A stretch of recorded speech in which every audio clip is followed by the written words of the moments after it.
Bonjour, aujourd'hui on part explorer les aventures à vélo les plus folles de la planète.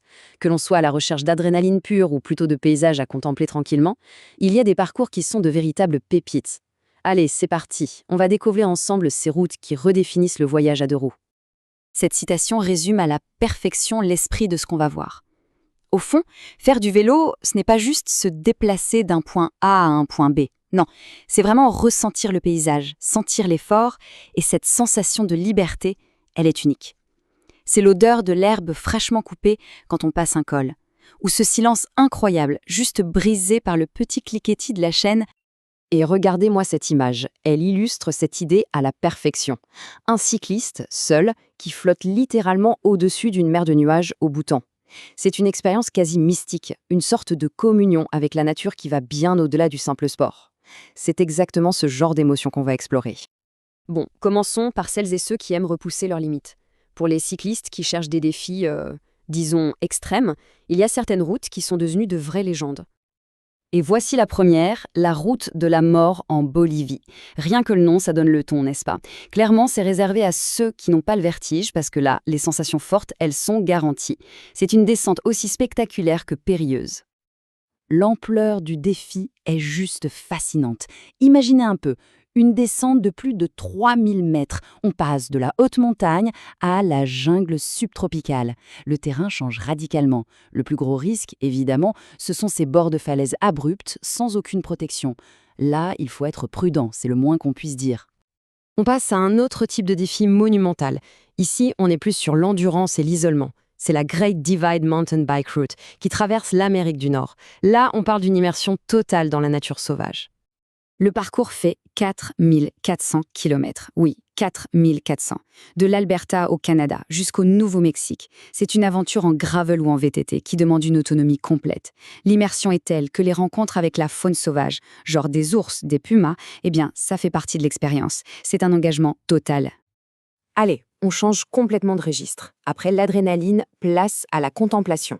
On va maintenant découvrir des itinéraires où la récompense, c'est avant tout la beauté pure, spectaculaire des paysages.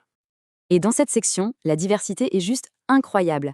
D'un côté, on a les terres de feu et de glace en Islande, et de l'autre, la chaleur et les bleus intenses de la côte australienne.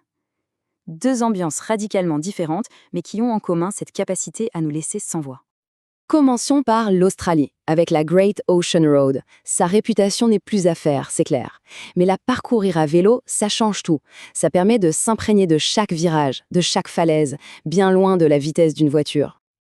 Et le clou du spectacle, c'est sans aucun doute la vue sur les 12 apôtres.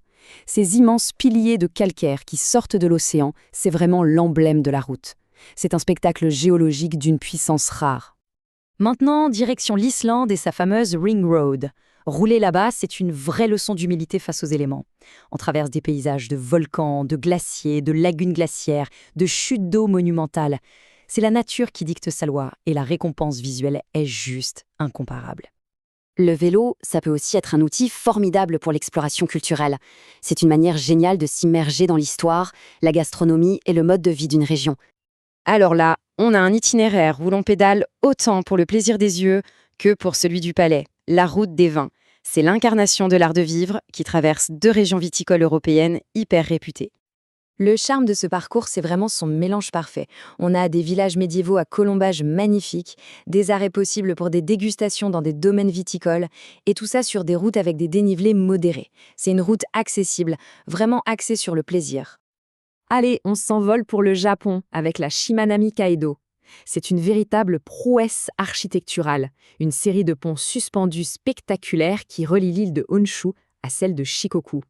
Ce qui rend ce parcours vraiment exceptionnel pour les cyclistes, c'est sa fluidité et sa sécurité. Les pistes sont complètement séparées de la circulation.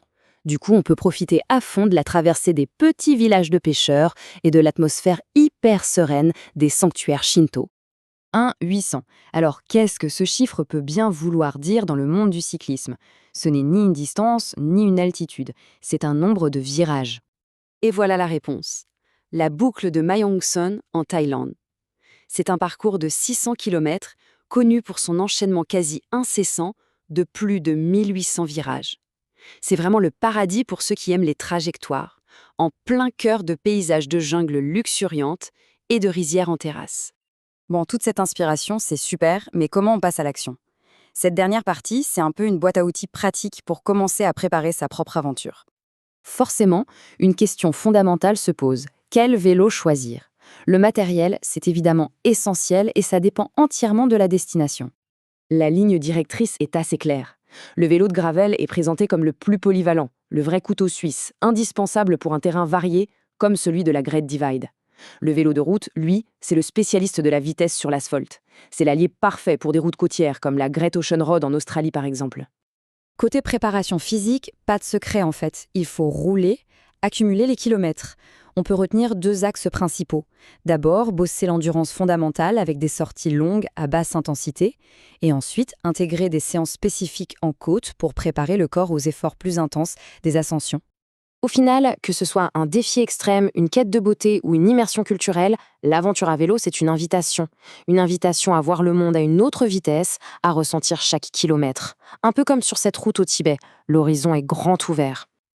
Et finalement, après avoir exploré tous ces paysages, tous ces défis, il ne reste qu'une seule question. Par où commencer? La route nous attend.